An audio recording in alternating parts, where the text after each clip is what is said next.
Comitê Gestor do Imposto de Bens e Serviços da Reforma Tributária foi instituído. E eu vou conversar agora sobre esse tema, o assunto, com a Viviane Morales, a sócia proprietária, diretora administrativa da Lastro. Muito bem-vinda. Boa noite.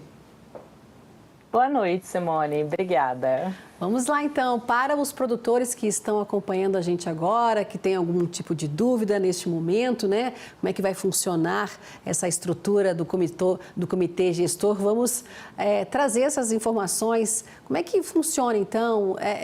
O que é necessário, né? Por que foi necessário criar o comitê? Simone, com a reforma tributária, né, nós teremos a implementação de 2 novos grandes impostos. Então, o comitê gestor, ele nada mais é do que a organização administrativa para que a reforma aconteça. Eu costumo brincar que a lei que foi sancionada pelo presidente Lula na semana passada, ela vem colocar no papel e tornar legal algo que todos nós aguardávamos, mas que já estava sendo praticado. Então, já existia o que se chamava em Brasília de pré-comitê gestor, que já eram aquelas pessoas que estavam lá deixando tudo pronto para que a reforma começasse o seu período de teste, agora em janeiro, e no ano que vem, 2027, entrasse realmente em vigor. Então, essa lei, que é a Lei Complementar 227 de 2026, ela veio colocar no papel tudo o que vai acontecer na reforma tributária na parte administrativa. Então, eu diria que ela tem 3 pontos principais aí. Ela criou o comitê gestor, que é o principal deles, que a gente estava muito carente dessa informação na legislação. Depois, ela determinou como que vai funcionar a fiscalização, porque se a gente pensar, nós tínhamos muitos fiscais que trabalhavam nos seus estados fiscalizando impostos estaduais, como, por exemplo, o ICMS. E o que esses fiscais iriam fazer, como eles iriam trabalhar. Então, essa lei complementar também veio trazer as diretrizes de como vai acontecer a fiscalização com os novos impostos da reforma tributária. Além disso, o terceiro ponto que ela trouxe é como que a gente deve fazer os processos administrativos. Olha, eu tive uma fiscalização, fui autuado para estes novos impostos e não concordo. Como eu devo me comportar? Eu devo fazer um processo administrativo para quem? Onde eu vou entrar com este processo? Então, essa lei complementar também trouxe esse ponto. E o quarto e último, ela veio trazer algo que todos estávamos muito ansiosos. Ela veio falar como que esses valores que vão ser arrecadados pelo comitê gestor vão ser tratados, vão ser distribuídos entre os entes da federação, entre os estados, municípios e a própria União. Então, ela trouxe a parte administrativa. E somente depois da sanção dessa lei é que nós vamos poder ter a regulamentação, que é algo que todos nós aguardamos de forma muito ansiosa, porque a gente era para ter recebido essa regulamentação lá em meados de setembro de 2025. O que é essa regulamentação? Aí sim é o passo a passo de como nós vamos trabalhar com cada imposto desses 2 novos impostos que estaremos trabalhando. Então, a gente precisava da criação do comitê gestor, para aí sim o comitê gestor poder publicar a regulamentação. Por exemplo, uma analogia para ficar bem claro, nos estados existe o regulamento do ICMS, que diz exatamente como vai funcionar o ICMS em cada estado. É esse regulamento que nós estamos aguardando, que agora será o regulamento do IBS e CBS, que será publicado pelo comitê gestor. Falta essa regulamentação, então, né? A criação, então, do comitê, fiscalizar, tratar dessa distribuição da arrecadação aí do IBS, né, para os entes federativos. Também julgar conflitos, pode isso acontecer quando coloca esses atributos ao comitê? Sim, são administrativos, né? O que a gente chama de contencioso administrativo. Depois, se você não concordar, você ainda tem direito de entrar na justiça comum, como ocorre atualmente. Mas hoje a gente também tem essa possibilidade de entrar com esse contencioso administrativo nas esferas estaduais para o ICMS, por exemplo. Como o ICMS deixa de existir, nós teremos que ter um mecanismo de entrar com esses processos na esfera estadual e federal. Então, vai ser diretamente no comitê gestor. E é importante dizer, Simone, que para o produtor rural, o que essa lei trouxe de alteração? Porque essa lei, ela já veio trazer algumas alterações na lei 214, que é bem recente. Então, para você ver como a gente, no nosso país, as coisas já... A gente nem está aplicando a reforma de forma técnica ainda e já tem alteração vindo. E ela trouxe uma alteração.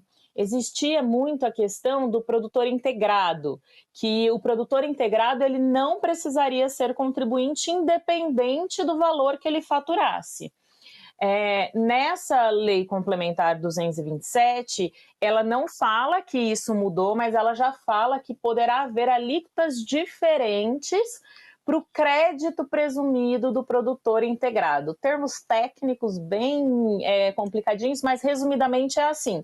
Se você não for contribuinte dos novos impostos do IBS e do CBS, você terá um crédito presumido para quem comprar de você não ser prejudicado.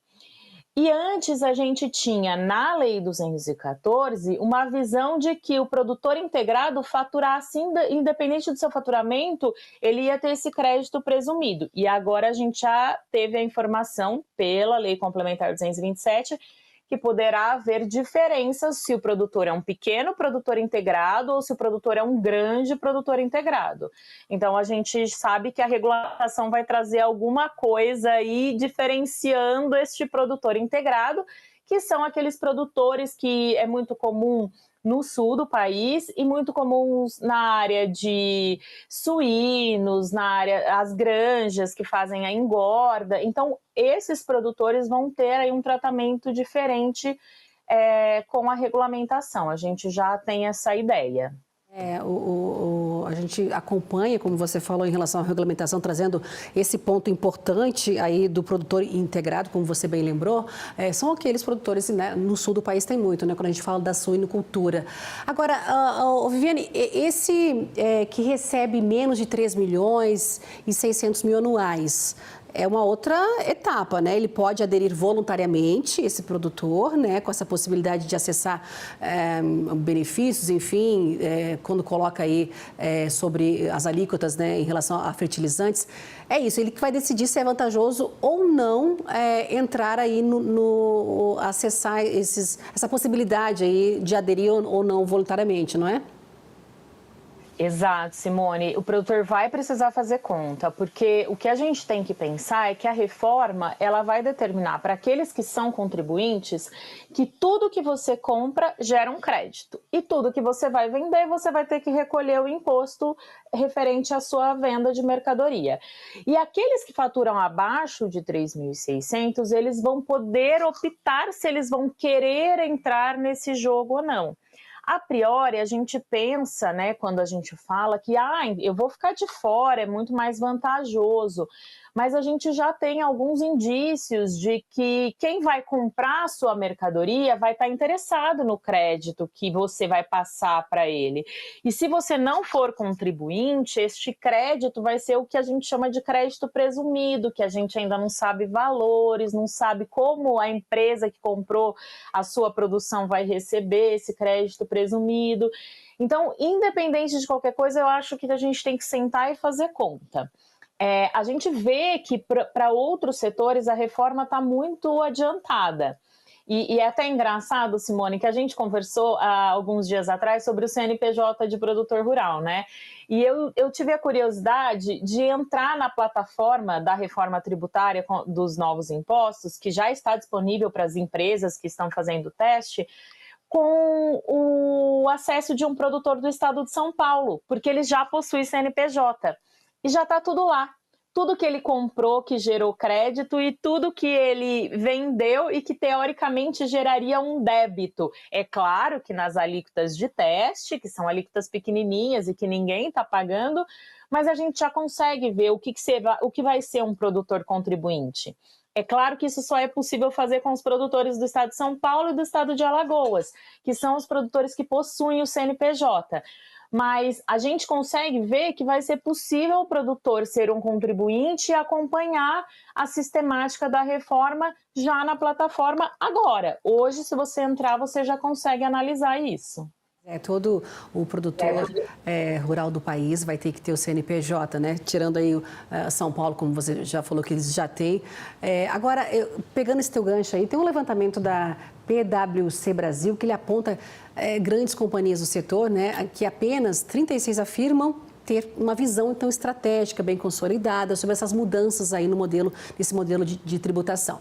E no panorama geral, 37% das empresas, elas ainda estão nesse estágio inicial, um estágio de maturidade, e 32%, né, enquanto esses 32% se encontram nesse nível intermediário dessa preparação, e apenas 9% das empresas concluíram um diagnóstico tecnológico e iniciaram, então, a adequação aí do sistema. Você trouxe um exemplo aí em relação à emissão de nota fiscal. Como é que você avalia? O nosso produtor ainda está um pouco apreensivo, está nessa defasagem, está esperando, precisa de ajuda? Simone, a gente está bem preocupado, porque esse estudo, ele faz referência às empresas do agro, né? E quando a gente pensa no produtor rural, que hoje, a priori, 99% são pessoa física e são pequenos produtores rurais, eles estão numa fase muito anterior, que é a da emissão da nota fiscal eletrônica. Hoje, a demanda que a gente mais está enfrentando na empresa é auxiliar o produtor na emissão da nota fiscal eletrônica, porque muitos, principalmente os pequenos, que faturavam um valor baixo anual, eles não eram nem obrigados a emitir nota fiscal eletrônica, começaram a ter que emitir a partir de janeiro deste ano. Então, assim, para o agro, a gente tem uma preocupação, porque, assim, a gente tem as empresas que fornecem insumos para o agronegócio, que são essas que estão caminhando, mas a gente tem muitos ainda os produtores, e você acabou mesmo de ter a economia do nosso país gira em torno dos produtores, né? Então, eu estou com uma preocupação muito grande, porque a gente tem este ano para colocar tudo em prática, coisas que as grandes empresas estão fazendo há 2, 3 anos, né? Nós tivemos uma série de dificuldade com os sistemas para o produtor emitir a nota fiscal eletrônica com o IBS e o CBS. Agora que a gente começou a caminhar com mais tranquilidade, que a gente está vendo as notas dos produtores saindo com os impostos, mas a gente ainda está numa fase anterior. A gente não está tratando ainda da reforma como período de teste. A gente está ainda tratando do produtor estar minimamente informatizado. E aí a gente tem um problema muito sério, né? A gente não tem cobertura de internet na grande maioria das propriedades, e isso nos preocupa muito para a reforma tributária ser aplicada corretamente. É mais um dado, não é? Viviane Morales, sócia proprietária e diretora administrativa da Lastro. Viviane, muito obrigada pela análise, por essas informações aí. A gente segue acompanhando todo esse processo. Viu? Obrigada, boa noite e até uma próxima. Obrigada, Simone. Boa noite, até a próxima. Boa noite, querida. Tchau, tchau.